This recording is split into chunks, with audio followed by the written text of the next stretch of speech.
What's going on, everybody? I'm back with another video. This video is going to be looking at West Ham and Leicester and how West Ham beat Leicester 4-1 to go top of the Premier League. Now before we start, I made this video using Keyframe, and there's a link to in the description below for Keyframe if you want to check it out. Also, be sure to check out both my books. They're on Amazon, and there's links for both of them in the description as well. So let's start in the first half before the red card of Ayoze Perez and before the game changed completely.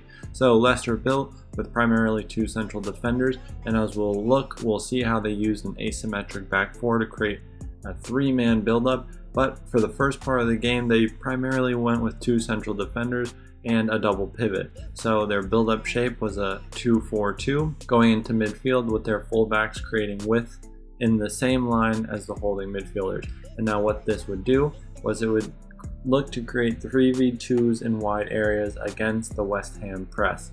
So the two players they would look to exploit is the near side forward and the near side wide midfielder.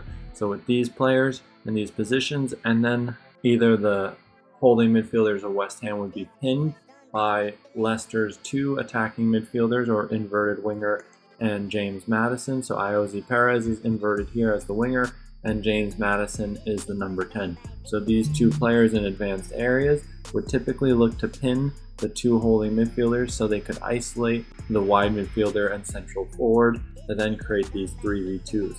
As we see here, the 3v2 structures that we're looking at, just so we can see them more clearly here, are as we see. So 3v2s on each side, and this would then hopefully lead for Leicester into progression via the half space or wide area.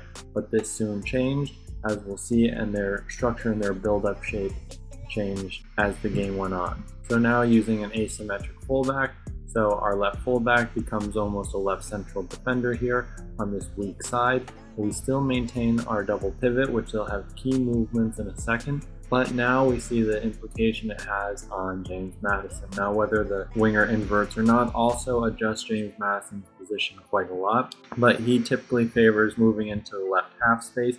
But when he has freedom and playing between both holding midfielders, as he's doing here, he has freedom to start in their blind side and look to pin both of the players by just himself. So if one of these two players were to jump, that would be typically the space he would then exploit in the blind side. But his starting central position affects both their movements and looks to narrow them to then isolate the buildup of Leicester against the first and second line of West Ham's press. So West Ham, they played a 4-4-2, but their wide midfielders were very oriented towards the fullback, which made it seem at times like a lopsided 4-3-3 or even a 4-2-4. So depending on the height of the wide midfielders, whether they're pressing the first line or if they're maintaining their spatial control, as we see here, their structure could change and adjust slightly just by the height of their wide midfielders. So when Leicester played with their deep fullback on the left side, this would often create the movement for Tielemans to drop in the right-sided wide area, and this would look to open up the space for Ndidi as the lone pivot now. So when Tielemans drops, this then creates a lot of space in the center of the field for Ndidi to then move in the blind side of the two forwards who are then pressing the first line. But it was very hard for Leicester to get out of this because of the intense pressure they were under right away and the speed at which West Ham pressed. And they used this movement as almost a pressing trap to isolate possession and win the ball back. Now just to show the asymmetric mid-block from West Ham and their lopsided 4-3-3, which is really just their wide midfielders taking orientation from the fullback. So as we see, the fullbacks play with asymmetry.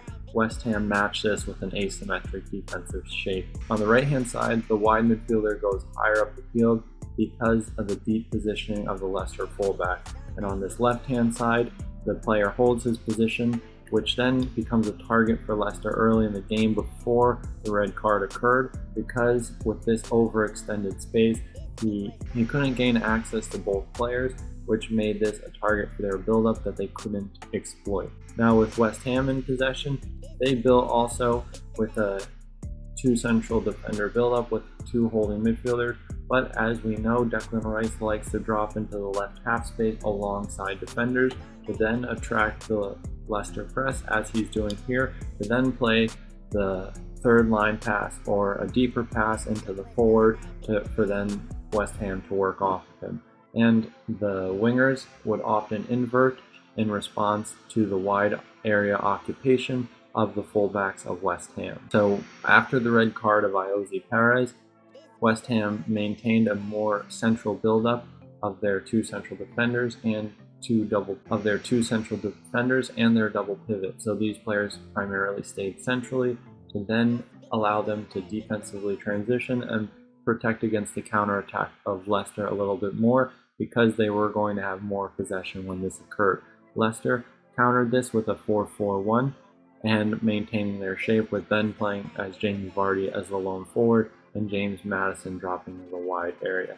And as we'll see an overload of West Ham in central areas, with Antonio dropping deeper and the wide midfielders and number 10 inverting, with now the fullbacks occupying the full width and now being able to go much higher and exploit the wide areas into crossing positions. So as we see, we have both fullbacks high and wide in these positions, and it wasn't just in wide positions. Sometimes they'd occupy space closer to the half spaces for inverted runs for the wingers to occupy these positions, but with the holding midfielder staying home with the two central defenders covering them, this gave the fullbacks a lot more freedom to get forward and take advantage of this overload between the lines and in advanced areas, with Antonio playing even starting in an offside position, which gives him positional superiority when they do get into crossing positions. So he's on the goal side of his defender. When the defense drops, then he'll be onside